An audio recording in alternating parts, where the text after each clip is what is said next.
Welcome to the Unshackled Life Podcast. Real talk about faith, freedom, and following Jesus. My name's Dalyn and this is one of those Ramblecast episodes. Not scripted, not polished, just me talking it out and thinking it through. They may have even been recorded on the fly with interruptions or background noise.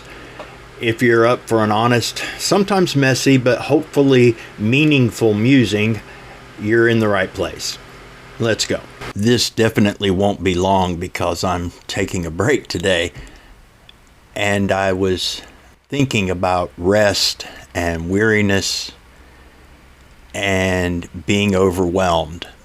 And sometimes when I feel that way, maybe I'm the only one, but I'll admit I feel a bit like I'm failing somehow.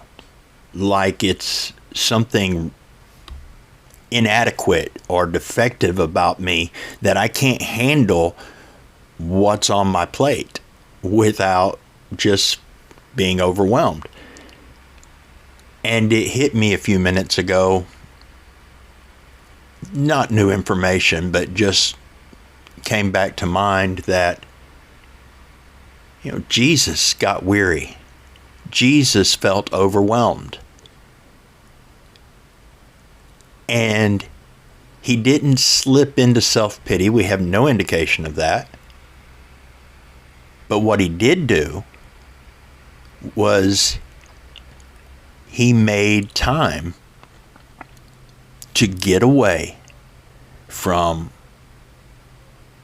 the crowds, from the pressures, from the ministry, not to take a break and just indulge self. He didn't go take a long nap. He went and spent time with his Father so that he would be rejuvenated and refreshed and able to continue the ministry that he was there to do. And it wasn't like he just got some great, I know you're weary, but hey, it's about to get better, so just keep going. His end goal, what he was getting the energy and the strength to continue doing, was to go be rejected, beaten, and crucified for me, for you.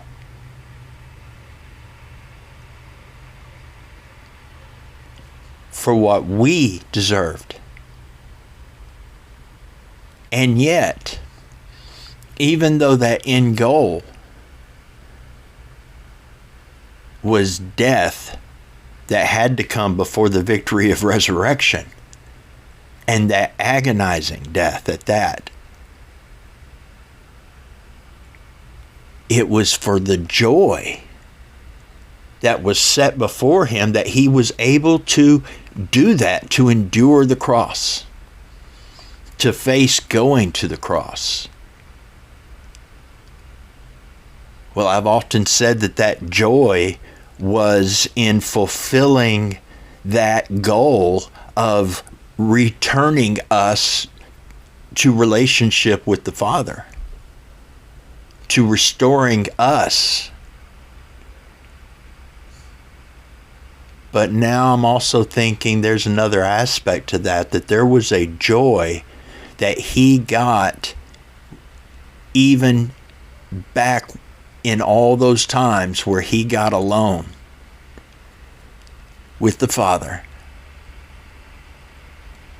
That was just the joy of relationship, the joy of knowing he was pleasing the Father. And knowing that ultimately that is going to be our greatest joy. We can follow that example.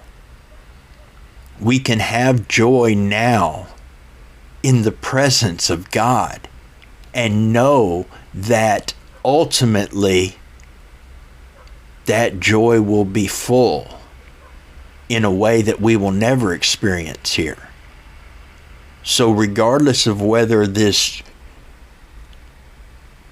time that has me needing,